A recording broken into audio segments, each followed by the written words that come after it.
Hey, everybody, welcome to Matt Men, your source for all things professional wrestling. I'm Andrew Zarian. This is the last show of 2022. I'm joined by the original pallbearer, Rich Stambolian. What's up, man? How are you? I feel like garbage. You know what? You're never sick like this, but when you are, you get hit hard. And I turn into a giant effing baby. I do too, man. I do too. Man, last show of the year, dude. It was a fun year. It was a good year. It was a wild year in professional wrestling. It was a wild year for our podcast, thanks to all the new viewers and all the supporters and all the weekly watchers. Yeah, I mean, you know what's funny, dude? Yeah. Someone came in, he's like, yeah, you guys have like the best presence and you guys look great, but the live viewers are not like crazy. I'm like, yeah, because we do the show at 10 fucking o'clock in the morning. It's more like this is like this is like the hangout. Like whoever comes here knows the deal. But our download numbers were up like 300%. Our viewership numbers are like, it's unbelievable, this ride that we've been on. I'm so humbled by the whole thing, really. Same here. And today's our last episode, guys. Yeah, forever. See you guys never. All right, we're done after this. Sayonara. No, it's awesome. It's really cool. I have this fantasy where, like, since we do it so early and people might be getting ready for work, everybody is dressed in a suit and they're just sipping their black coffee while we're on like some kind of monitor. Like, check these guys out, hun. Yeah, I don't think that's the case. No. No, definitely not. Guys, this show's cool, all about professional wrestling. We like to have fun here. We like to just, I don't know, how would you describe the show? The show has evolved so many different ways. Like, there was a time we were really serious, and then we weren't, and then we go back and forth. I think it's whatever we're in the vibe of doing. We like to change it up a little bit. I was thinking about that the other day, and as I love doing the show, but I also think, like, because there's so many podcasts out there, and I do think a lot of folks, and this is going to sound very egotistical, I've tried to ape our style a little bit, but in 2023, I'd like to go a little more absurdist, but serious at the same time, like still analytical, the good takes, no dead air, sharp, but a little more nutty. I could do that very easily. I know you could do that. I could turn the nutty up very easily. But it was a fun year, man. It was a crazy year for professional wrestling. We have a lot of content coming the next few days. I'm not sure when we're going to be able to record these. We were going to do it yesterday, but Rich was feeling extremely basura.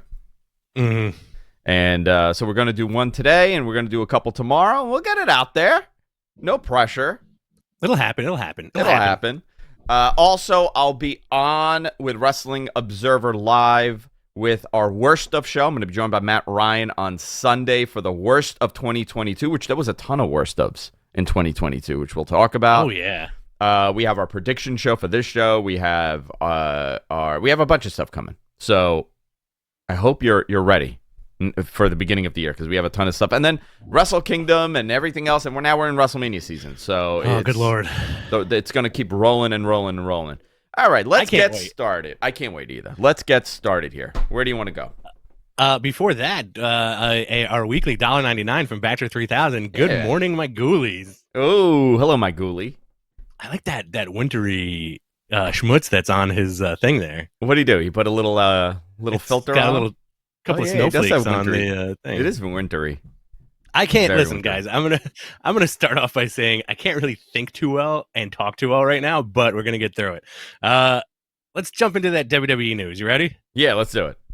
WWE is planning for Tyson Fury to make an appearance at the 2023 Royal Rumble, which was supposed to lead to a match at WrestleMania 39, but it looks like these hopes are quote unquote slim and complicated, which should be the gimmick of a new wrestler, and he is banned from entering the U.S.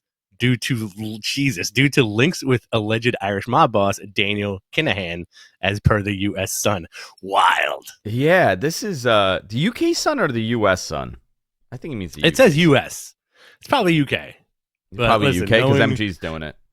Listen, he's the boob that never loses. Can I tell you something? I want to go into this, but I want to tell you, like, I later in my years, I found out that I'm a pretty decent writer. Like, I could put together a really good email. I could articulate how I think. It's been the last couple of years I correspond with so many people, I realize how dumb people are. Yes. However, MG Geeks typing has made me into Ernest Hemingway with my ability to write. You definitely feel like you're Tennessee Williams compared to what MG's doing. It's unbelievable. It's unbelievable. No offense to MG. No. Listen, MG, you do a great job, but sometimes those glaring errors are, I think, hysterical. And what's even more hysterical is Andrew's reaction to them. Yeah, he wrote Joe dominates, WWE signs Dragon Lee, and P for CM Punk. P on CM Punk. That's what he wrote. On CM Punk. I'm like, dude, that's not the title here. It's Plea. So Tyson Fury, he doesn't really have a lot of fights in the U.S. So no. And it kind of sucks if you're in like the pay-per-view business, if you're in the bar business and you want to have these fights on. It kind of sucks for you because it's pointless. It's on at like 2 p.m. I don't know if this is going to clear it up by WrestleMania 39. I know they love working with him. He's a big name, but to be honest, his draw power in the U.S. is not anywhere what it was a couple of years ago because the lack of access to him here. So I don't know how much of a big deal this is going to be, but we'll see where this goes, if they'll be able to get him for WrestleMania, because this is going to be a very star-studded WrestleMania by every point that I'm seeing. They want to make this very celebrity heavy, whether you're a celebrity from the sports world or media or whatever. They're very much pushing this to be a gigantic, it's in LA, so you gotta glitter it up. So very interesting stuff here. Pitch Black match advertised for Royal Rumble. This is a tie with Mountain Dew, which makes me disgusted automatically. Gross. Do you know I hate soda? Do you really? I hate soda. Spice soda. Really? If I'm really like messed up, like if I'm like loaded and I get Chinese food, I'll get a Coca-Cola. That's it. That's the most. I'll have one Coca-Cola every like 24 months. I like a nice cold Diet Coke or a nice cold Diet Dr. Pepper. I don't have much against sodas, but I don't like. There's certain sodas I don't like, and Mountain Dew is on that list. Mountain Dew's on that list. I never did the Dew. I never got into Mountain Dew. It was never a thing. Great marketing. But what the hell is a Pitch Black match? I guess it's a Bray Wyatt match. I guess so. I also, as soon as I hear Pitch Black, I just think of the Vin Diesel movie. Is that where you go automatically? He's got the goggles and like the black tank top, and he's like an alien. You remember that movie? No. Wasn't that Riddick? Chronicles of Riddick?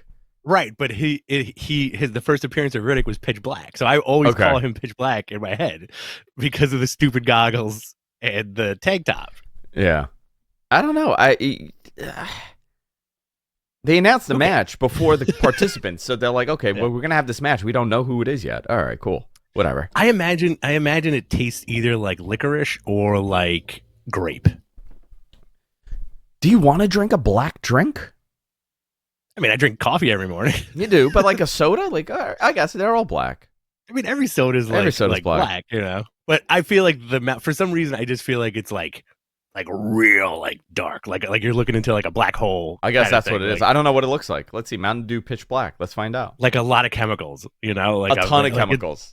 A lot of dyes that are banned in Europe are used in this. Look at how black your hair is right now. Imagine purple. Imagine that as a soft drink. The Pitch Black looks purple to me. Yeah, it's that dark that it's a different color. Crazy. If you don't drink anything that changes color. Don't drink the I don't know. The Dew, yeah. Moving on. Apparently, AEW's Dax Harwood makes a plea for CM Punk and the Elite to find a way to make it work. Harwood has his own podcast now. He said he isn't sure if Punk will ever return to AEW. They're apparently buddies. Yeah. They hit it off in AEW. But how do you not? They're both big time wrestling fans. They're workers. Mm-hmm. This is very interesting to me. So we did like a quick bold prediction for 2023, and I'm like, I predict that they're gonna make it work with CM Punk. But it was more like, why? And people are like, why would they want to make it work with CM Punk? Why wouldn't they want to make it work with CM Punk? What other big name can you get? He's the biggest name Exactly. that you could possibly get in your company. You saw that he was a needle mover for sure. Forget about the personality clash, right? Forget about all that stuff. But if you can make business happen, you want to make business happen. Well, it's also the old adage in wrestling, controversy equals cash, right? Yeah. So why not? They could tour those, if they get along, they could tour those matches around for 6 months easily. Dude, like I don't know why it would be a bad thing if they could finally put this together and be like, okay, you know what? We were all out of control here. We were all a-holes. Like this is not how it should have been. We should have been more professional about this. We could talk this out. We could figure it out. You know, like it's a television show. I just imagine that whole thing to be like the scene in the first Anchorman where all the news teams fight each other. That's pretty much what happened. Yeah. But you know what's funny? Like I had dinner with someone from WWE, and they're like, this is a great example of controlling what's happening on your television show rather than letting the wrestlers do it all on their own. And you kind of look at it, you're like, I kind of understand your point here. Like, I like the creative liberty that these guys have in AEW, that the promos aren't as one-dimensional, but, sometimes it leads to stuff like this. But to be honest, none of this should have happened. This is so absurd that any of this happened. They all have the same goal, and that's to make AEW the best that it could be. And... Right. You're the top guy in this company. Like, CM Punk was the top guy in the company. We have seen a ratings decline since he's been off TV. We've seen the optic shift over since he left. This turned off so many people. What better way to rehab this by figuring out a way to do business and make this into the biggest thing in the world? CM Punk versus Kenny Omega for a title now really becomes a valuable asset. CM Punk, forget it. And CM Punk and FTR versus the Bucks and Kenny becomes a huge asset in your pocket here. Oh, forget it. Not saying that it's going to happen. I don't, who knows if Tony wants to make it happen? I don't know that. But Tony's listen, this poor guy gets so much bullshit on the internet.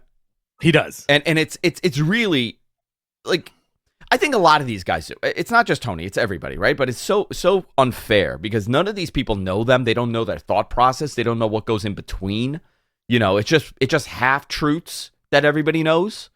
And you kind of put this narrative together that it's, this company's falling apart. It's not the case. It's growing pains for sure, but I would think it should be a priority to make this work in some possible way. If it's impossible to work, if they've tried it, then yeah, you tried, but if you don't try to make it work, then you failed. Well, there's also no modicum of self-control on the internet, so folks aren't really looking out for Tony Khan's best interest. They kind of want to just crap on the dude because he's in charge, Yeah, listen, people have really wacky points of view, and majority of these points of view are not even theirs. It's something that they hear that tickles them a little, and then they regurgitate the whole thing. Listen, I never claim I know everything. I don't know the full story here, but I know enough of it to kind of piece together what exactly happened here.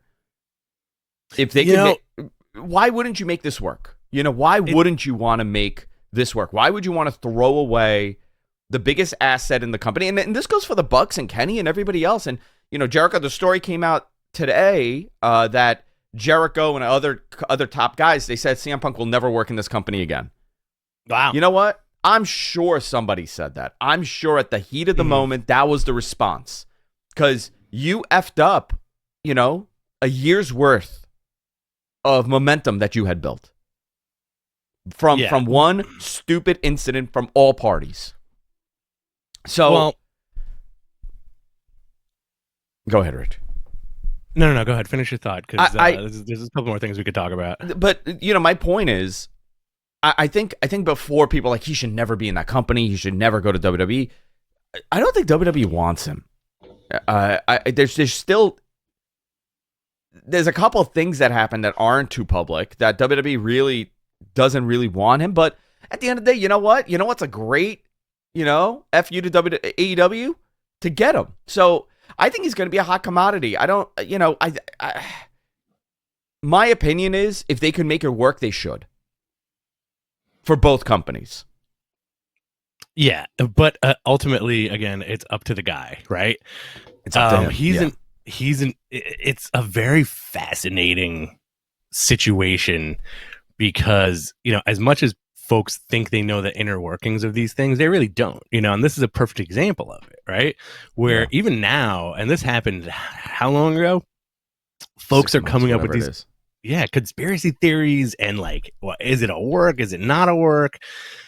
I think, listen, would it be quote unquote best for business if the guy comes back and they can hash it out? Absolutely. You can help make the company bigger and better. But you know what though, Rich? You as a fan, right? Because like in my circle, in my world, like that I interact with, like there's no bigger fan for wrestling than you. Sometimes more than me. I think fair enough. Many times more than me. You like stuff that I'm not. Sometimes I'm just checked out, and that's honest. That's how it works. But you as a fan, don't you want to see them make up and have CM Punk somewhere? Have him on TV somewhere? I think more as a person, I want to see them make up. I think if you're a millionaire and you got a boo-boo face that other millionaires are doing weird shit, get over it. You know what I mean? That's my stance. For me personally as a fan, like not that I lost respect for CM Punk, but like whatever I had that was like backing the guy, like fizzled tremendously. Sure, yeah. No, listen, I'm not even looking at it as a personal thing. Like I'm taking all the personality issues out of it. I'm looking at it as a business. Okay. Like that's how I'm looking at this, because if you had the personality issues, I think it's going to be very difficult. I don't think most people, you know what it is? People felt betrayed by this. Fans, a lot of fans. Yes. Yeah. We've heard it for months, right? And I never put in any of my personal thoughts on the character. Like, right. I don't know CM Punk. I'll never tell you like an opinion that I have of him because I don't know him. I know enough people that know him and they like him, and I know enough people that know him and they don't like him. I can't base an opinion on this guy. But if I'm in business, I want to work with the best people that I possibly can to make that business grow, regardless of my personal belief. I have people that work for me that I cannot look at. Like MG Geek. I can't look at this man. You've also said that you don't want to look at him. I don't want to look at him. Dude, if you look at him too long, you turn into stone. He has like a Medusa power. No, but you know what I mean? Like in my everyday job, there are people that I can't, I get just the vitriol that I have for these people. Yeah, because they're crappy. However, they are fantastic at what they do. And they're great for the business, and you work with them. Now, whether or not that's what happens here, I don't know. I hope it does. I hope that Tony could, Tony and everybody in that company could sit down and be like, okay, guys, this is a detrimental freaking year. Yes. We got a TV deal that, not that it's not in their favor, but it's not in their favor as much as it would have been if Warner didn't merge with Discovery. There's a lot of things at play here, and I also think like you don't have to. Tony Khan doing AEW is not his full-time thing. He's not concentrating on it full time because he's got a lot of stuff to worry about with the other ventures, right? Well, no. Like, he's full-time concentrating on it. I'll tell you. But you still have the Jaguars and you have the football club, right? Yeah, Fulham. The other thing is like, unfortunately, and we've said this before, is the guy. And this is not his fault, but it's just the way the business is. He bought damaged goods, in a lot of ways, right? And by damaged goods, I mean guys that worked their ass off on the indies who went to WWE, and not that are injury prone, but they're banged up, How many times was CM Punk out with an injury? Daniel Bryan, Bryan Danielson, Adam Cole, like there's a long list of guys who he acquired who immediately got hurt, Yeah. And that can't be good for morale. That can't be good for any kind of vibes. But I think, in a weird way, I think they're writing it. Like the stuff that they're doing on TV now is kind of how they started 3 years ago, right? Like heavy concentration on guys like Jungle Boy and Hook, MJF, right? As opposed to like the veterans or the new signees. My pompadour is really high today, by the way. The chat room is losing it. Look at that. That's wig number one. This is, I told you, this is the Tuesday wig. It's all whacked out. I normally wear this on Tuesdays. No, I got a new hairspray, and it doesn't drop my hair as much. It just like really high. This thing is like up to here. I had to cut it out. I had to Photoshop the background on it. How long does it take for you to strap that wig on? Sometimes it's really quick. Sometimes it's really quick. So it's like a flip and then just a hairspray. Okay. Other times I have to redo it if the hairspray isn't up to par. Like it really depends on how I cup the top. Like if I get the pomp up and then I can pull it back, it's perfect. But sometimes like my hand slips and I got to redo it. So let me ask you, do you believe in that old method of like not washing your hair? Like, no. Like wash your hair every other shower? Or I wash my hair. I wash my hair. I shampoo my hair once a day. Twice a day? No, twice a day. No, twice a day. Yeah. Twice a day I wash my hair. Twice a day. My hair's very fine. I got very soft hair. Very straight. You do. Very straight hair. Except for when I had like the little man bun, my hair got curly because I was putting in a little bun. Yeah. It was nice. It was a nice little flavor I got in my hair. I want you to like really grow your hair long. It was down here. 2023, I want your hair down to your nippies. I can't because the company I work with, the owner hates long hair. Really? Yeah. He constantly tells me to shave my sideburns. Yeah. No, let's see if anybody got that joke here. Let's see. But listen, for the CM Punk stuff, I would hope that they can make it work. Dax also said on his podcast, which I have to listen to. I haven't listened to this podcast, but I'm hearing it's fantastic. Mm-hmm. He wants a locker room that the Young Bucks, Kenny Omega, and Punk are all part of. This guy, listen, man, he's a professional. He's being diplomatic. He made a plea to all four men involved to please find a way to make this work better, and it's better for future business. Absolutely. 100%. Yeah. So Tony was on the Grap City podcast. Our buddy Will Washington, he's one of those guys on that show. Fantastic show, by the way. It's really becoming a weekly listen for me, which I absolutely love. They do a fantastic job. I highly recommend you guys listen to them. They're on Fightful. Great crew over there, great group of guys, and they like great perspective. Just overall, fantastic show. He said that losing Cody Rhodes was a major challenge for the company. Khan said on the Paige Van Zandt availability, she makes a lot of money and commands big dollar. I know a little about that, how much she charges. Yeah. Very big bucks. But they're also interested in working with her. She's actually a tremendous professional. I had a few conversations with her team about some other projects that I work on, and great group, great team to work with over there. Mm-hmm. They would love to have her back. She has a great attitude and did a great match. I think she was fantastic in AEW. I thought she did great stuff. With the right fight and the right opportunity, yes, I would love to make it work. So she also broke her foot recently. I think she was filming something for her OnlyFans, and she fell and broke her foot in 3 places. Yeah, and she's out of her next fight that she had coming up in February. So that's terrible. How weird is that? Like you don't get injured training or in the ring. I know.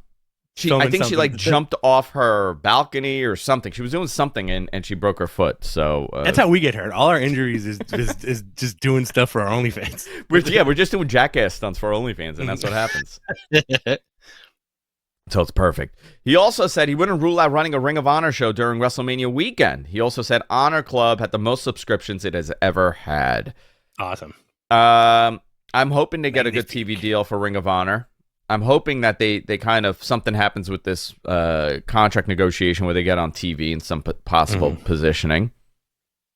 Because I don't know how well this is going to work on Honor Club. I also have a couple options here. I want to talk to you about this after we're done with the news about what AEW could do with their TV, because I'm going to present the question for the chat room, and let's see if they think it's a good idea.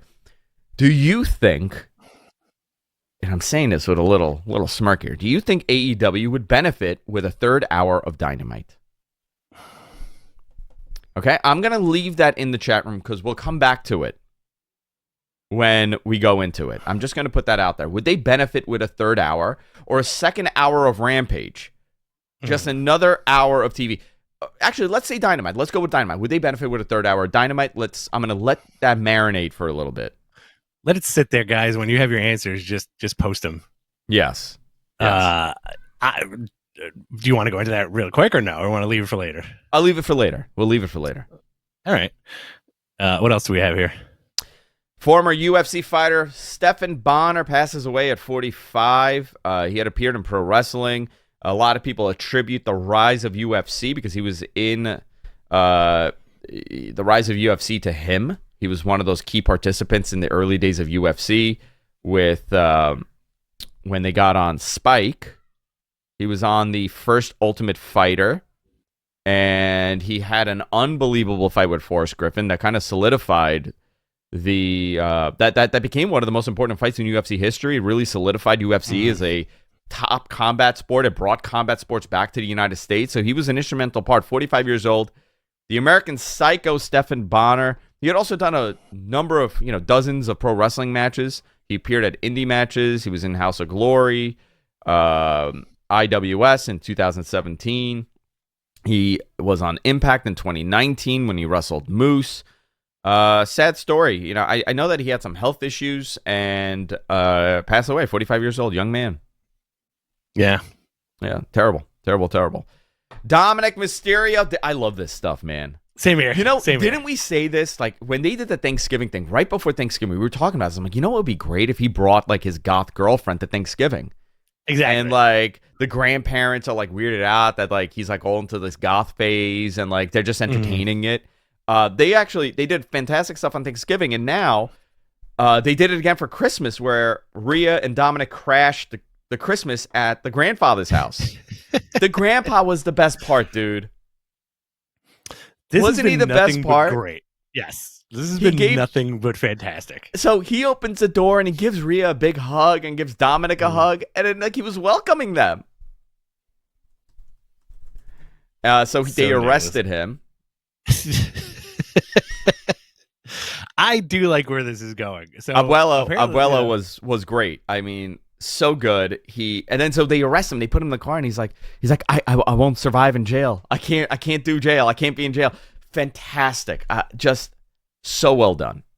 It's very good. But also, like, Ray's on SmackDown, and this whole thing has pretty much just been on, like, WWE social media. Yeah, but this is probably going to lead to their WrestleMania match. This will lead to WrestleMania. This is their big moment. Yeah. This is something they wanted to do last year that they kind of... I was a year off with my report here. Yeah. I was 1 year off. But I know they wanted to do this last year, and they kind of held off on it, and I think this is even better. They've done a much better job at... it wasn't just a turn. This is a story where Dominic has been corrupted by this gothic Jezebel of Rhea Ripley. Yeah, exactly. Fantastic stuff. What else do we got here? You want me to go into AAA, or you want to do it? Yeah, let's do it. There was a how do you show. feel? Let me ask you. How do you feel right now? 1 to 10. I feel like garbage. I feel like 1 to 10. I'm like a 2, but like I'm trooping it out. I'm muting my mic every time I cough. Okay. Sammy Guevara and Tay Mello were stripped of the AAA mixed tag titles before their defense on the show, and then Tay wrestled on Dynamite. Dragon Lee and is this spelled right? Darlistico. I don't know if he spelled it right. That is spelled correct. Oh, thank you. Dude, there's no vowels in the way he spelled it. It's just consonants and like tildes. Rich is gone. That broke Rich right now. So wait till Rich comes back. Dragon Lee and Dralistico defeated FTR to win the AAA Tag Team Championships as the losing streak continues. After the match, Dragon Lee announced he was headed to WWE. This is fascinating stuff here. You back, Rich? No, he's not. He's gone. Goodbye, Rich. Oh, there he is. Hello. There you go. Hello. I didn't go anywhere. Yeah, there you are. No, you were frozen. You froze. I froze for like 2 seconds, but yeah. Yeah. After the match, he announced that he was headed to WWE. He starts sometime in January with NXT per Lucha Blog. WWE's NXT account actually tweeted out the announcement. Also, WWE had cameras there to document everything. Does this mean AAA and WWE arrangement has been worked? I think AAA's up for working with everybody. If they could work with WWE, they would freaking love it. So a little on this Dragon Lee situation. Dragon Lee was, in 2016, WWE very much wanted him. We had spoken about it on the show. He was one of those top guys. This is also going to the report that we put out about a month ago that, actually more than that, that NXT was going to revamp in the new year. And the idea that it's just developmental is out the window. They will be signing independent talent. They will be signing talent from Ring of Honor or whatever you want to call it, right? If they leave Ring of Honor, if they leave AEW, they want NXT to kind of be competitive again. And, you know, not only just heighten their internal talent, but also create talent that's already well established that they could, you know, create on the main roster and move up there and have a good run. This is Triple H's vision with this company. It's a hybrid for NXT. You're going to have some unbelievable workers there, like a Dragon Lee, and then you're also going to have an in-house talent that you've created, like Braun Breaker. Yeah. So this is the first sign, right? This is what we were talking about. Dragon Lee is there. I know that the money offer is not a, you know, it's a high offer. It's a higher than NXT standard offer. It's not a main roster thing, but apparently the report is that by 2024 he'll be on the main roster. Let's see how they do this, because remember, NXT is going to be touring again this year. You can't have no problem. No knock at Toxic Attraction, but it cannot be just Toxic Attraction and Cora Jade and Braun Breaker. You need some, you know, talent that people kind of recognize, and they're gonna flock to. Now, how recognizable is Dragon Lee in 2022? How much of a hot commodity is he? Because he hasn't really been on TV. He hasn't, you know, the pandemic kind of slowed things down. But this is not the same Dragon Lee of 5 years ago, right? 5 years ago, he was a really hot commodity. Now, there was a little bit of a bid between AEW and WWE, but I think he was better bet is WWE right now for him. Yeah, I have no problem with the guy signing with WWE. Good for him. Yeah, I think it's a good move for WWE and for him to go there. And also, this is kind of like, you know, like Triple H's back to basics approach. You know, like sign these guys. If these guys are great, sign them. You know, as opposed to like the mandate that was passed down a few years ago of like no more indie darlings. Well, listen, dude, you have an option, right? You have an option, and they've wanted another Rey Mysterio. They've wanted this for God knows how long, and have they been able to do it? No. Mystico was going to be the guy, remember? They've come close-ish every so often. Who was the closest that they came? Well, Kalisto. I mean, but nowhere near. No, I mean, again, Kalisto was another attempt. I think it's, you know, honestly, like from like a different perspective or like a fan's perspective, it seems like they hire these guys and then they go, great, now go out there and be as great as Rey Mysterio. But this is what you're going to have to do. You know, I think also a big thing when WWE acquired Rey, like 20 years ago? 2003. He was doing the high flyer stuff that nobody does, right? Yeah. And now, you know what's amazing? And the argument for that Rey was, oh yeah, that Rey is not the same Rey as WCW, and he was doing some unbelievable stuff in WWE.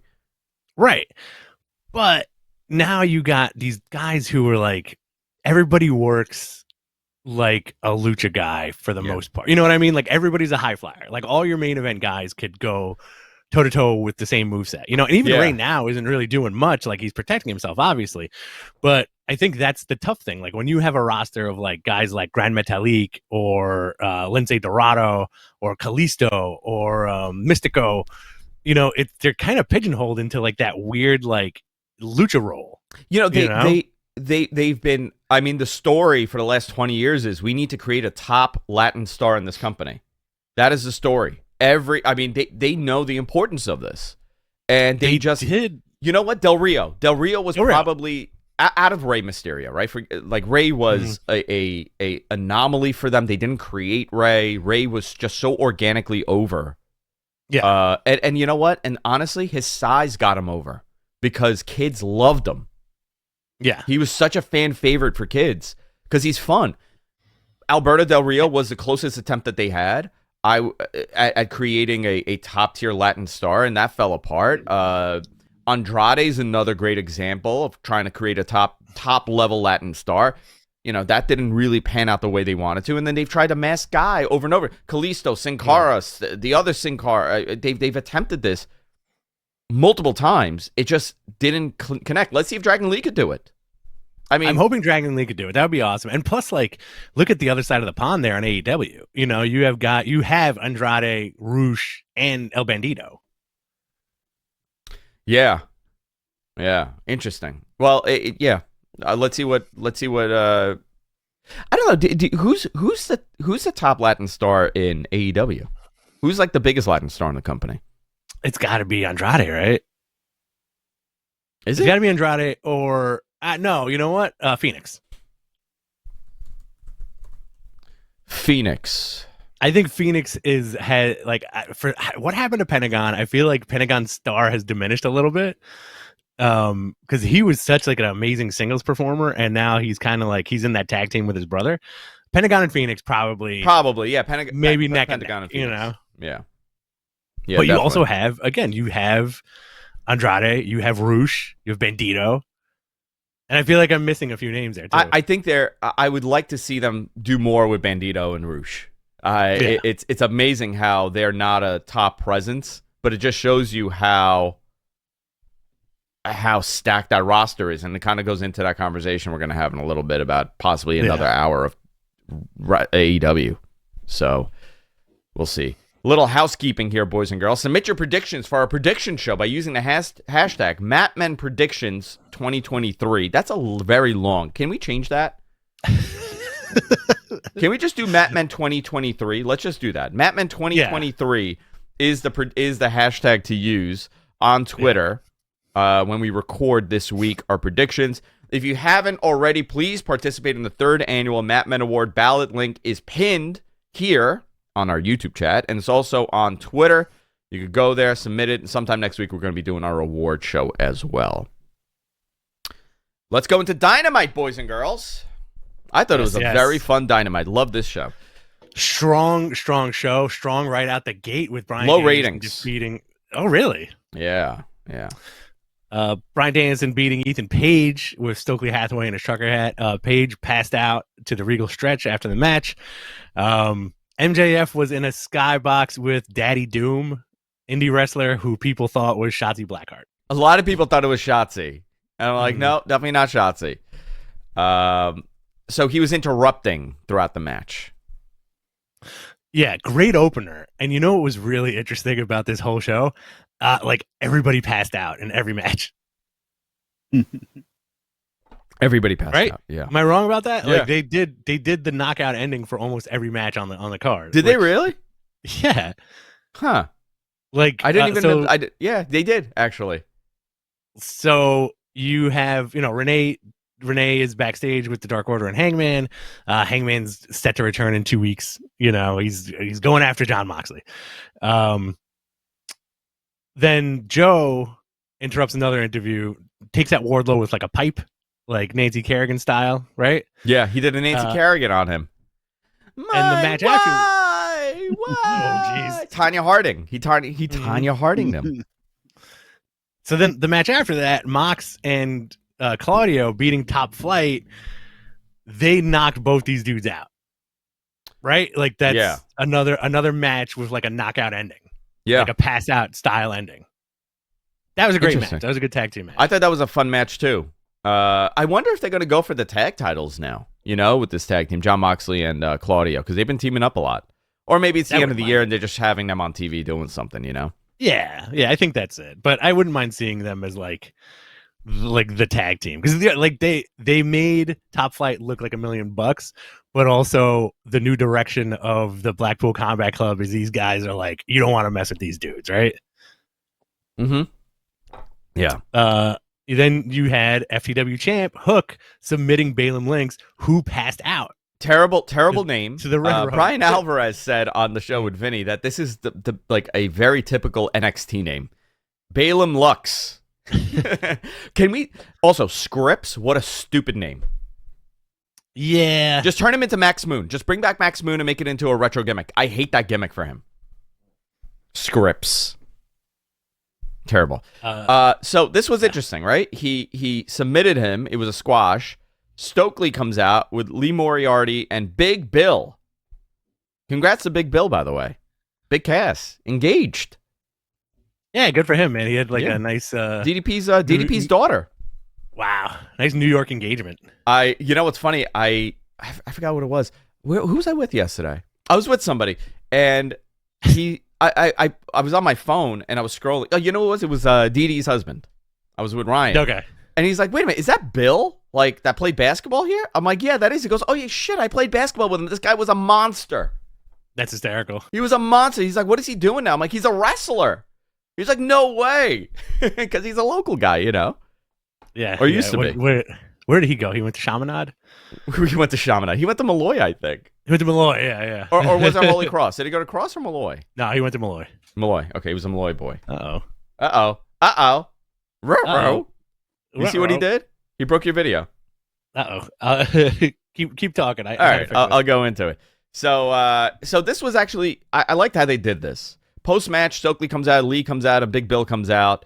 Jungle Boy Jack Perry makes the save, took out Moriarty, while Big Bill had a face-to-face with Hook. You could see the huge size difference here between the two.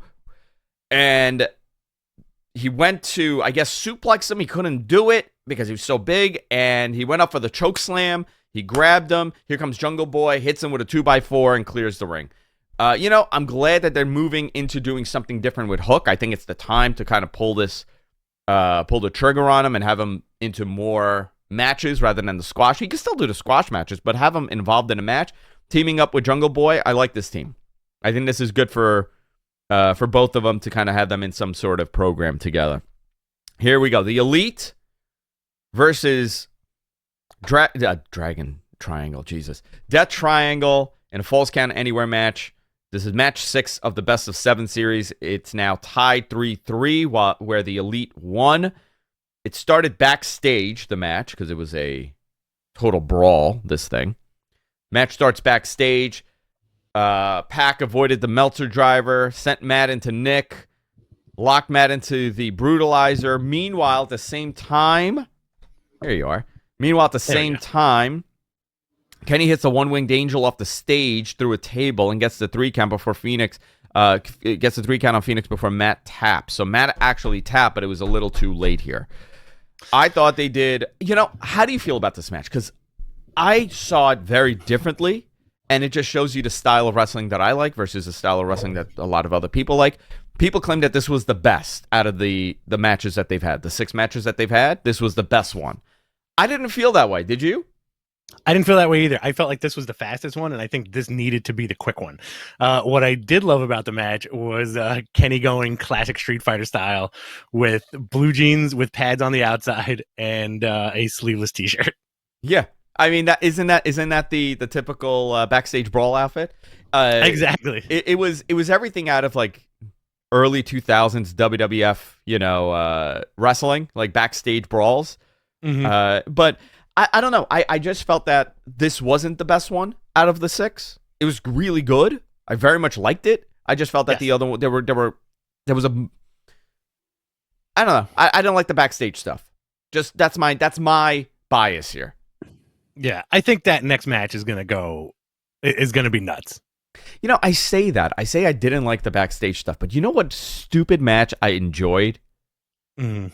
Do you remember the Money in the Bank when they did it at Stanford? At Titan Towers? Yes. I actually liked that stupid match. Same here. That's the one where Ray got thrown off the building, right? They murdered Ray. They threw him off the building, yeah. And who won that one? Do you remember? Otis. I don't remember. Otis won that match. Oh. Yeah. That was a good one. That was a lot of fun. Yeah, that was a lot of fun. Bruce Pritchard being on the can was the best part. Because I was told that Bruce from Connecticut, remember, he called. He said he's on the toilet. That's right, yeah. And he actually was on the toilet. Let's see. Where are we? So, all right. So, meanwhile, Omega hit the one-wing angel and they won. Okay. Acclaim did a music video on Jeff Jarrett and Jay Lethal. They referenced Jarrett's entire career, including Global Force Wrestling and stealing Kurt's wife. Very good. Very entertaining. Like they brought up the gold. Yeah, highly entertaining. They brought up the gold that he was selling at one point. And also, did you? Let me ask you. Did you have this on your bingo card that Jeff Jarrett would be feuding with the Acclaimed? No. In 2022? No. No, nobody did. Do you think Jeff Jarrett looked at the landscape of wrestling this year and was like, I got to do my best to save the day? and he put on his gear and he grabbed his guitar and just took off. He's been on everything. He's been on everything. I really enjoyed the video. I also like the little digs to Jay Lethal as Black Machismo. Yeah, that he only got over when he impersonated someone. Yeah, cool stuff. We got Anna Jay and Tay Mello defeating Ruby Soho and Willow Nightingale. Willow Nightingale is very over right now. Yes. And I hope they keep that momentum because she's very joyous to watch. You know? Yes. Like, she's so happy, and it just... I'm into this. I wasn't into it early on, but now it's starting to click for me, and I like that she's getting some TV time. So they're doing a good job of kind of establishing some of these the stars on the women's roster here. TNT and ROH TV champion Samoa Joe defeated Wardlow to retain the TNT title. You know, they did a good job here. Oh, for sure. I thought they told a very good story here. Wardlow sold his knee from the beginning. They teased him not even coming out at one point. Mm-hmm. Wardlow tried to get the power bomb, but couldn't. Joe chop blocked him, got a rear naked choke, and Wardlow passed out. Another guy who passed out. Another guy that passed out. Everybody's passing out, dude. You know what? Where were they? Maybe the oxygen was low. Were they at high elevation? Yeah, where were they, MG? You know how they should pass Denver. out, though? They were. There you go. There you go. Ding, ding, ding. That's why. It wasn't booking. It wasn't Tony's booking. They're high elevation. They're in Denver. These guys didn't train properly. They're just passing out. High altitude, man. It messes with you. That is it. By the way, that is the kayfabe reason why everybody was passed out. Someone needs to make that. Whoa! Oh, he's back. Oh no, it's happening. I had to kill that gimmick, man. I didn't feel right after the Velveteen Dream stuff. All right. Well, I mean, you could pick 2023 the return. I want Jon Moxley to pass out like that in a match. Do you think he'll ever do that? Oh, the Why ether. Just fanning himself. That would be like his version of like Balloon Okada. Balloon Okada, yeah, sad Balloon Okada. So at the end, they made it seem like Joe was going to shake his hand in a moment of respect. You know, this guy gave it his all, and instead he blindsides him, beats the crap out of him, goes under the ring, gets a pair of shears, and he snaps that ponytail off. Oh man, so good, great moment, good. Big moment. Great you know moment. what? Great opportunity to reinvent himself. Probably he was like, dude, I'm cutting this shit off. I can't do this man butt anymore. And they're like, okay, let's cut it off on TV. Done. At the end, Darby Allin came out with a skateboard, blindsided Joe, and nailed him, and they cleared the ring. So it looks like Darby Allin and Joe are going to be in the program. How do you feel about that?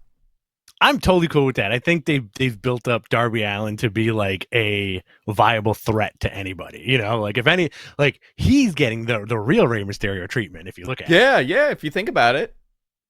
You know, and they're doing it the right way, where he's like in the land of giants and he's like this giant killer, or he's just the guy that won't stop. You know, like he's unstoppable. I think Wardlow's going to come back like completely like crew cut. What was his initial gimmick when he joined the company? He was like the Man of Mayhem or something like that. It's Wardlow's world. No, that's his name. The Man of Mayhem. I think it was the Man of Mayhem. It was the Man of Mayhem, right? Where like you ever see the movie Bronson with Tom Hardy? No, I haven't. So I've always thought about this. So they bear a resemblance to each other, Tom Hardy and Wardlow, right? Okay. And in the movie Bronson, he's like this. It's based on a real life guy. He's like this criminal who just like gets into fights with everybody. You know, like he's like a man of mayhem. If Wardlow goes back to that initial character and like makes himself like a real badass, I think that would evolve him more. You know. Yeah, I hope they do something positive. He's a big dude, man. You don't get that opportunity too often. But they have beat him now. You know. Yes. You beat him, so I don't know if that's going to hurt him or help him. I like the fact that he was kind of this unbeatable guy with the streak. He kind of resembled the Goldberg booking, but I guess you have to beat him to kind of get him to start having different types of matches. And this is how you do it. Joe looks great, though. I'm glad Joe's on TV. Oh, same here. Yeah, I think Joe is a good asset to have. The stop and goes have hurt a little bit because, you know, obviously he's been banged up a little bit, but Okay, thank you. He's doing great work. He's still doing great work. Sorry, I'm getting guidance from our producer. Go into this AJ injured story right before questions. Where is this, MG? I'm working on getting it to you. Just thank you. He's like, do this thing now. I don't have it ready for you. You know what? He is our Baba Booey. He is our Gary Delabate. MG Bowie. He is MG Bowie. So, Rampage tonight, Orange Cassidy defends the All-Atlantic title against Trent. That should be fun. We hear from Jamie Hayter. Great. Jade Cargill defends against Kira Hogan. Swerve faces Wheeler Yuta. That's going to be a great match. And Moxley's going to cut a promo. Moxley's cutting a promo. Cool. How do you feel about Mogul Associates? I like Swerve. I want him to do great in that company because he's so talented. Let's see where it goes. I think Parker needs a little bit of a look change because he's walking around like a Frankenstein monster too. Yeah, right. Like he's. They're all walking around. So AJ Styles suffered an injury at a house show. Here's what MG sent. This is I think he sent me a Cultaholic link here. Two-time WWE champion suffered an injury at a WWE house show in Hershey, Pennsylvania on Thursday. Styles was teamed with his OC stablemates, Carl Anderson and Mia Yim, against Judgment Day, Finn Balor, Damian Priest, and Rhea Ripley at the show. But the match was stopped early after the 45-year-old sustained an injury. I can't believe AJ Styles is 45 freaking years old. Yeah, same here. The injury occurred after Styles hit a spot from over the top rope to the outside. The Phenomenal One immediately grabbed his lower leg ankle area before the ref did the X and called. He's been a man that has benefited from a lack of injuries his whole career. Just an unbelievable. The level of work that this guy does is remarkable. But the fact that he's 45 years old and he's still so freaking good says so much about him. I hope it's not that serious. Yeah, same here. Yeah. I hope he can make it to Japan this week.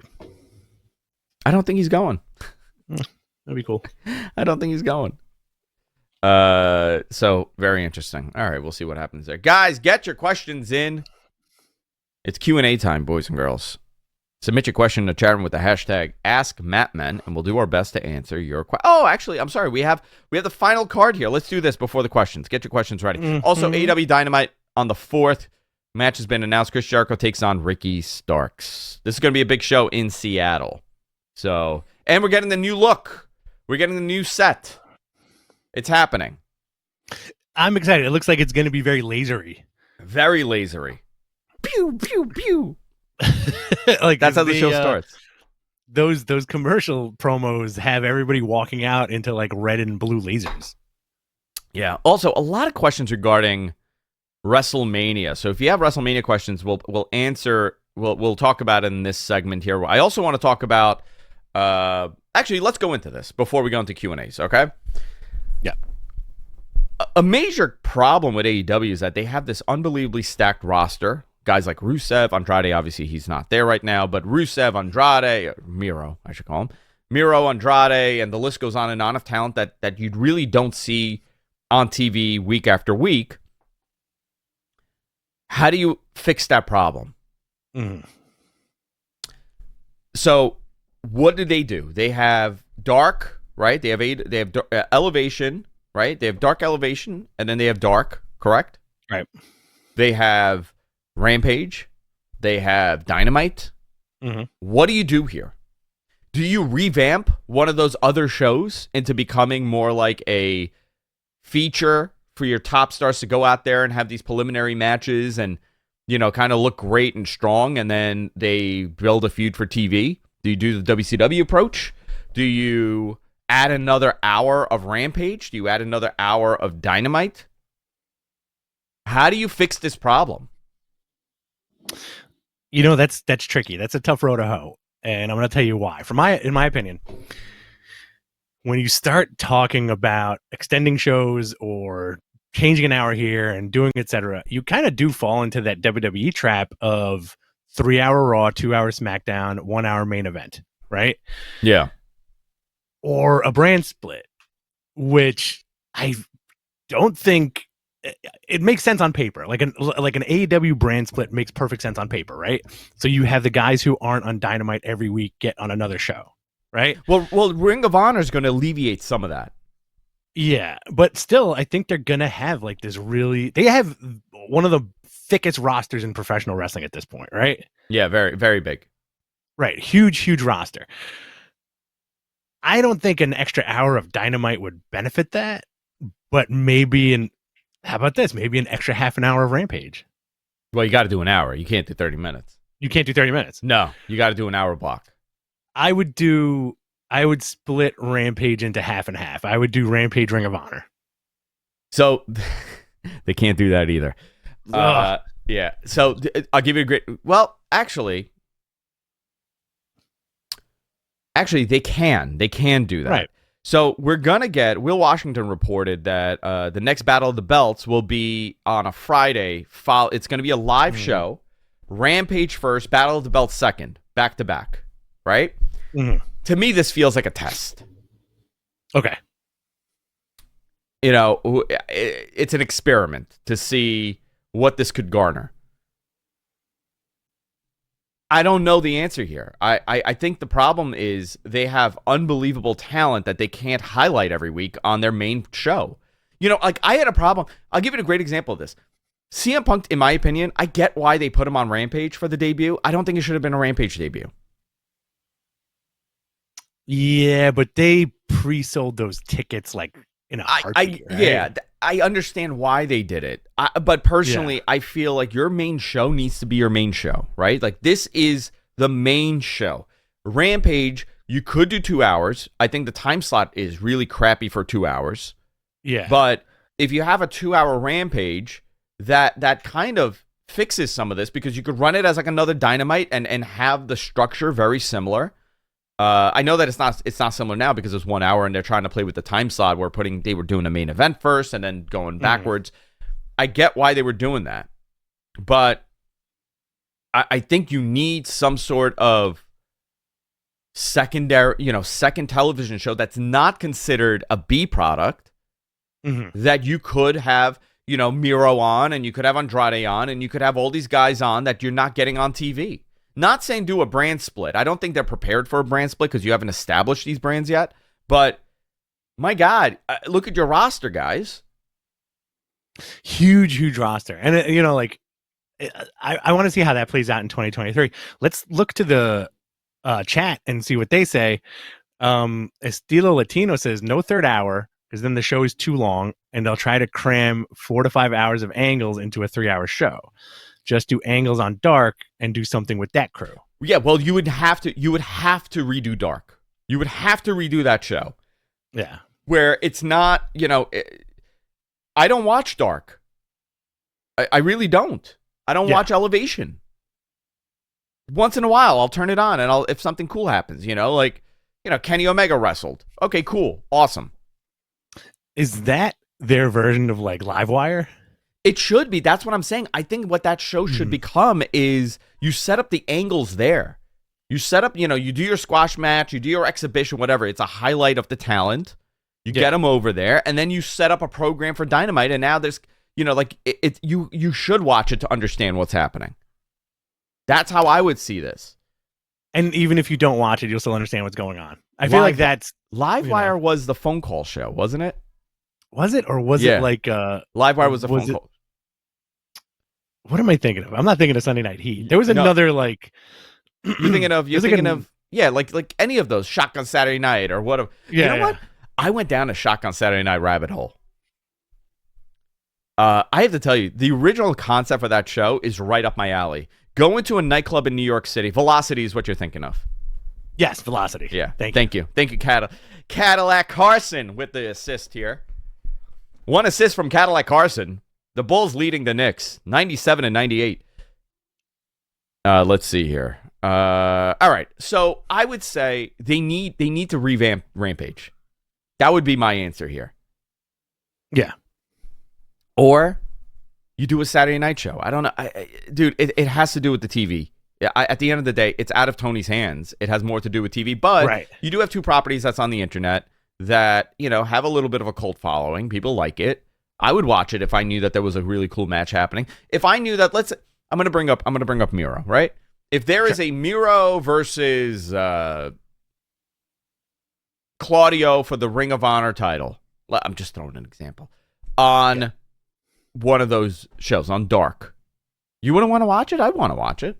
Oh, I definitely want to watch it. You know, here's another interesting example. You know what I fell hard for? The no commercial Bryan Danielson Minoru Suzuki match on YouTube. Dude, I thought it was so cool, but you know what? It exposed their ass. I don't think they'll do that again. Why not? The numbers, I don't think the numbers were what they wanted it to be.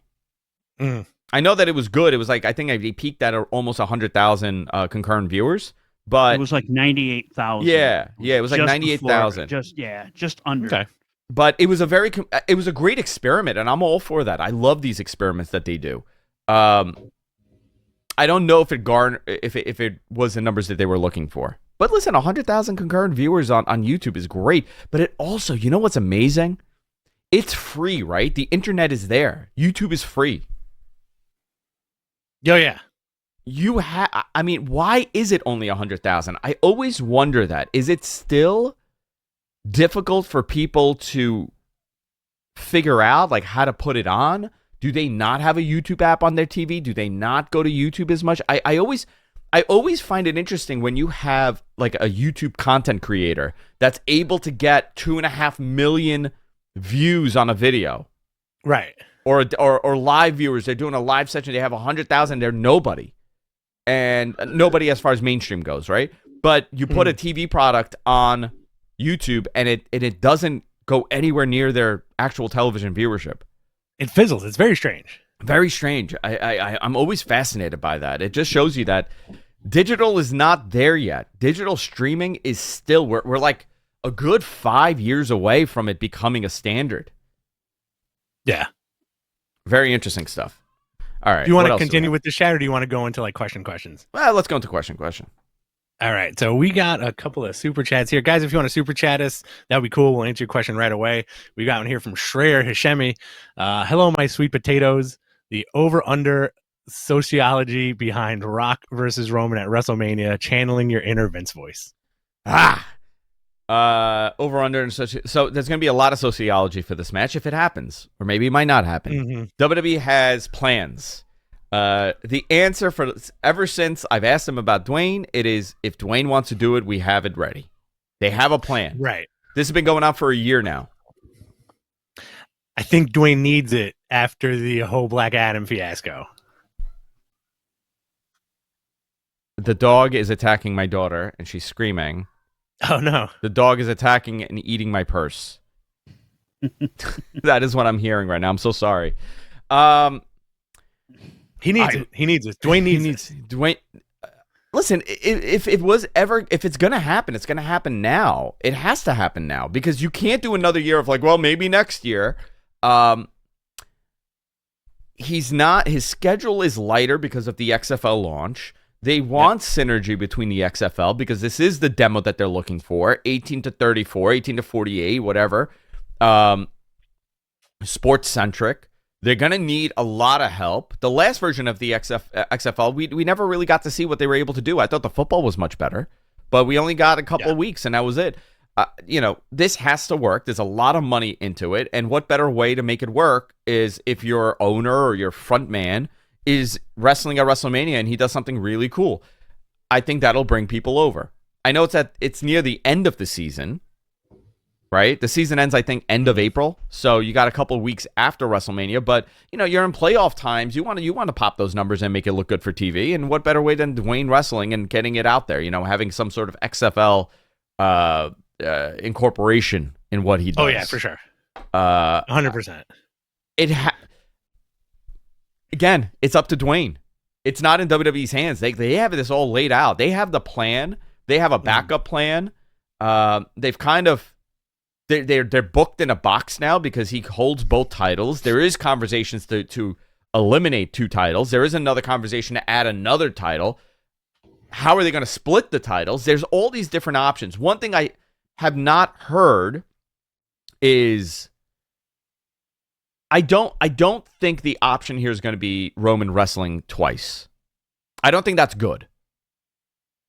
I think, if he wrestles Dwayne night 1 and then night 2 Cody and he loses to Cody, you just weakened Cody's title win. He's not the Kingslayer.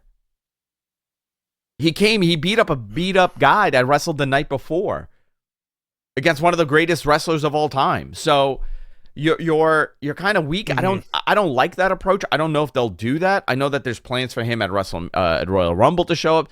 It's very much they're going to solidify this within the next week or two.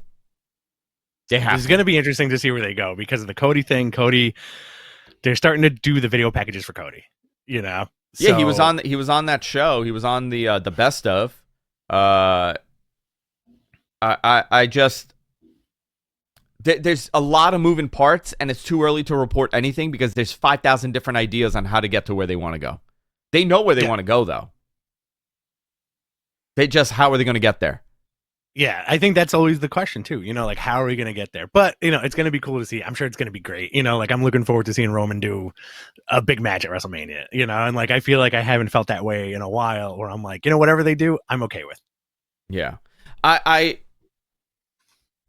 it's too early. Give it another week or two because 2 weeks in they're going to have to know what they're doing with Rumble.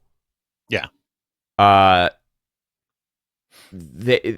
mean, there's no question about it. They're going to have to decide what they're doing because Rumble is the beginning, and that tells a story. So whether or not, Cody shows up and he wins at Rumble, and now he's the number 1 contender for the title. I know that they're going to do Seth and him again. Mm-hmm.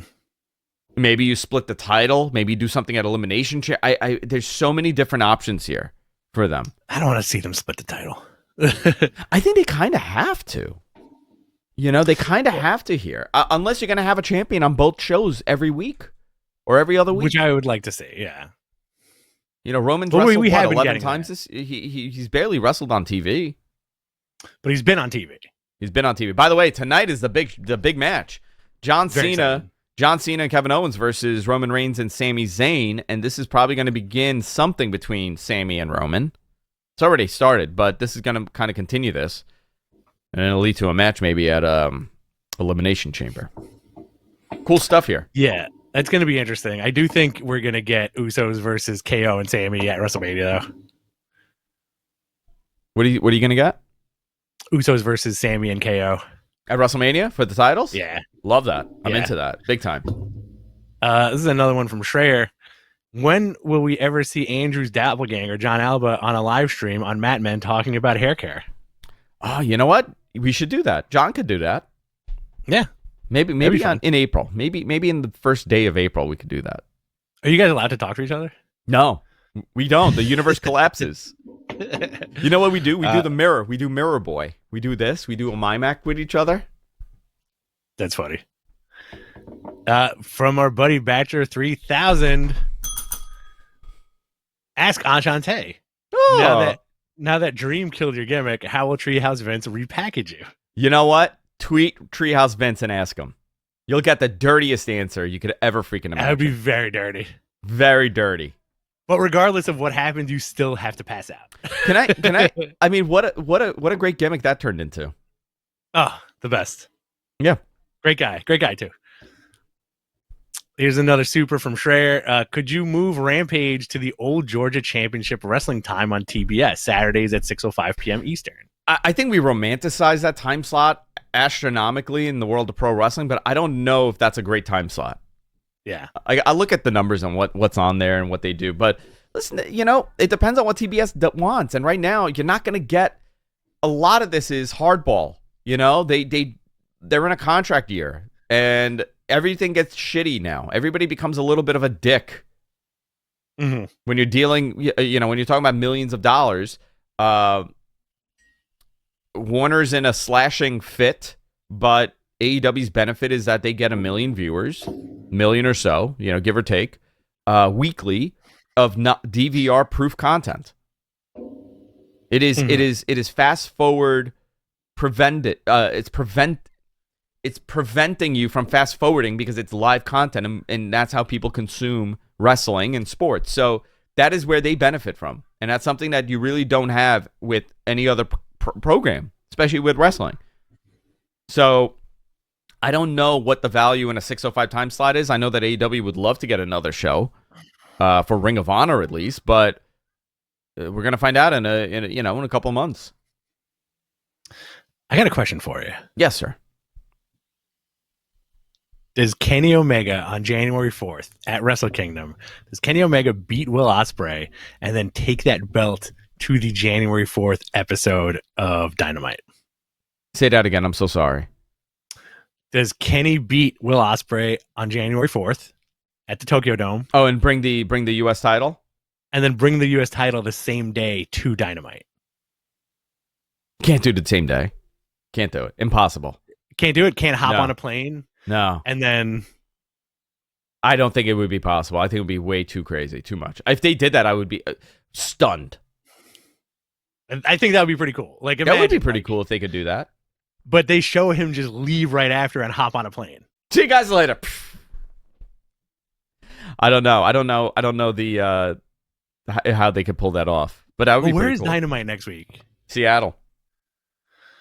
Yeah, they could do it. I mean, well, let's see. The show ends at around... Well, actually, they probably could. Right? Because it would be... they do it... It's a 14-hour difference between East Coast and Japan time. They could probably pull it off, but it would be tight. He would Very get there tight. just before, and he would probably not sleep. So there's that whole thing. Well, flight time from Tokyo to Seattle is 9 hours. Is there a direct? I just looked it up. Yes, direct flight from Tokyo to Seattle is 9 hours. Okay, so I think it could happen. I think that's gonna happen. It would be really rad. Yeah, that could happen. Let's jump back into the super chats. Cadillac Carson, $5. Happy New Year. Feel better soon, Rich. Thank you. Is Goldberg a free agent? If so, does he show up in WWE again, or does he go to AEW to confront Wardlow? I think he would show up in WWE again. Yeah, for sure. Yeah, I think you would. He would go to WWE. I don't know what he would want to do in AEW. I don't know if they would want him in AEW or the price. You know, he's very expensive, and for what, a one-off? Yeah, exactly. You know? They'll probably save him for like another Saudi show. Yeah, WWE he's already established there, and I think he rehabbed his image in that company tremendously. So he's a commodity for them. Yeah, for sure. This is from Pratik. When is Brock Lesnar and Edge coming back to WWE? Edge soon. Brock, I would imagine soon as well. They want him for Mania. I think the Bobby Lashley stuff is not settled. So, you're building a WrestleMania card. I would expect the next month or two you would want to have both of them back. Let's see here. Hashtag Ask Mattman from BC Knight on Twitch. Who will be the next big indie international talent to sign with WWE? Unsigned right now? Unsigned with like AEW or Ring of Honor, New Japan? Yeah, let's go that way. I'm very high on Mike Bailey. Speedball Mike Bailey? Yeah, I'm very high on him. Okay. I'm saying I'm giving a name that maybe some people aren't too aware of, right? Like someone coming up. I'm very high on Mike Bailey. I brought him up a couple times the last couple of weeks. So he just signed with Impact, which I think is good for him.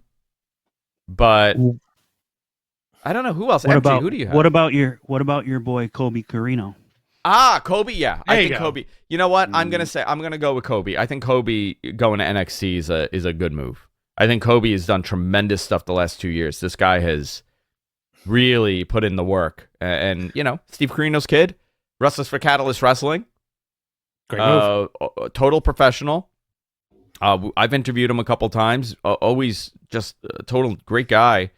I think Kobe Carino could be a big name for them to sign and do something with cool in NXT. All right, let's see what else we have here. Yeah. This is from Shrikant. Considering Regal and Joe came into AEW in the same month, do you have information on Joe's contract status? I don't. I don't have information on his contract status. I don't think Joe's going to go back to WWE in a full-time capacity if he ever did go back. Because remember, he was banged up. They weren't really doing much with him. Yeah. So, and they cut him. I think Joe's having fun doing what he's doing, you know? Yeah, he's wrestling. He hasn't wrestled for a while. You know, they took him sidelines in WWE, and I think now he's doing great work. Yeah, I like Joe in AEW. Yeah, absolutely. Or Ring of Honor. You know, I think he's a benefit, and I think he's a benefit for the young talent. Oh, for sure. I think he's definitely teaching Wardlow how to be like a big tough guy. Yeah, I don't know what his contract status is. I could find out though. This is from Crown Wolf. Who goes into the Hall of Fame in the new year? So it's in LA. What's a big LA act that's not in the Hall of Fame? You got to think about that. 2, I had heard Sid last year. Like, he was on that list and they cut him. I don't know why. Maybe they chose somebody else, or maybe they had too many people. But I think Sid going in the Hall of Fame is a name that you would want to put in. Who's not in there? You know, who isn't in there that should be in there right now? Christian? I don't think so. I think it's too early for him. Yeah. Is Patterson in the Hall of Fame? I think Patterson's in the Hall of Fame, right? Pat Patterson? Yeah, Patterson. Yeah, I think he's in there. I listen, Jericho at some point. I don't know about this year, Batista? But definitely. Oh, Batista. How about Dwayne? How about this becomes the year for Dwayne? Isn't he already in the Hall of Fame? No. Really? Yeah. Hollywood, baby. You know, you want a big Hollywood act? You could do Batista. You could do Dwayne. I'll find out. Generally, I get it like next month. I get the list. Yeah, I think they're probably going to do. You would hope that they pull the trigger on China. She's in with DX though, right? As part of the crew or like separate? I don't remember. See, like that stuff, because like I feel like the last couple of years has been a blur with the Hall of Fame. Me too. I know. I used to be like really on point with that. You know. Me too. Yeah, I don't know. I'll look into it. That's a good question. Cranwell, fantastic question. Yeah, great question. And plus you have to do like the posthumous induction. Last year it was Undertaker, Vader, Queen Sharmell, the Steiners, and Shad Gaspard with the Warrior Award. Okay. Future class, apparently it's individual. The only name is Batista. Okay. So, you know, it's bound to happen. What else do we have? We'll do some rapid fires because I got to get out of here. Yeah. Okay. What's the presentation going to look like for AEW Dynamite on January 4th? It's going to look different. Lasers everywhere, dude. Lasers everywhere. New set. The presentation shifting. Yeah. And I do think Kenny's going to show up with that belt. All right, let's see. Tony Khan you know has what? a private I'll jet. buy you lunch. I'll buy you lunch if that happens. Tony Khan has a private jet. Makes sense. That would be really I don't think cool. you could do. Can you do private to international to Japan? No, it's not long. No, man, you can't. You can't take that private jet there. Yeah. Right. Not enough fuel. You need a bigger plane. If you're a millionaire, you refuel in midair. Andrew. In midair? There you go. All right. This is from Balor Club Guy. Good morning, boys. With the report from Dave Meltzer saying that Triple H has decided on a backup plan for Roman at Mania, with The Rock not currently locked in. If Cody and Seth is the Mania match, where'd it go? If Cody and Seth is the Mania match, who would you book against Roman? I mean, I could see. I'm not saying this is going to happen, but maybe like a double elimination, and now night 1 they wrestle to challenge on night 2. You could do that, or Elimination Chamber. I don't know because they don't know, or not enough people know what the plan is. I think it's all up in the air. But there's like 4 different ideas here, or 5. Multiple ideas. I'm not giving a number, but multiple ideas here in the air. I'm sure Hunter knows what he wants to do. I'm sure he's relayed it to the right people. His plan is here, but you got to make this work. You got to make this work. You can't make it fail. And I'm hoping they make it work. Would you rather, if you're thinking about it in that regard, let's say Rock versus Roman is a lock, right? Would you rather Roman lose at Elimination Chamber and Cody win at Mania and have the extra main event be Rock versus Roman, like beltless? You could do it beltless for sure. You could have Cody. Yeah, you could do something where the title comes off of him and now he's beltless. That would, I mean, the simplest thing would have been, or the most traditional way would have been, he loses the title somewhere and he goes into the feud with Dwayne. I keep calling him Dwayne and it's pissing people off. The Rock. You could have it without the title, and that makes the most sense, and it doesn't really matter at that point, right? Because it's a spectacle, it's a specialty match. But if he's going in there with the title, you kind of booked into a box. Well, it keeps, if Roman loses that Elimination Chamber, it'll keep him strong because he doesn't have to take the pin to lose the belt, right? Yeah, he doesn't have to take it. So right. That's your way to write around it, Yeah, let's do like 3 more. All right, or 2 more, and I got to get out. Do we have? This is from BC Knight. Okay.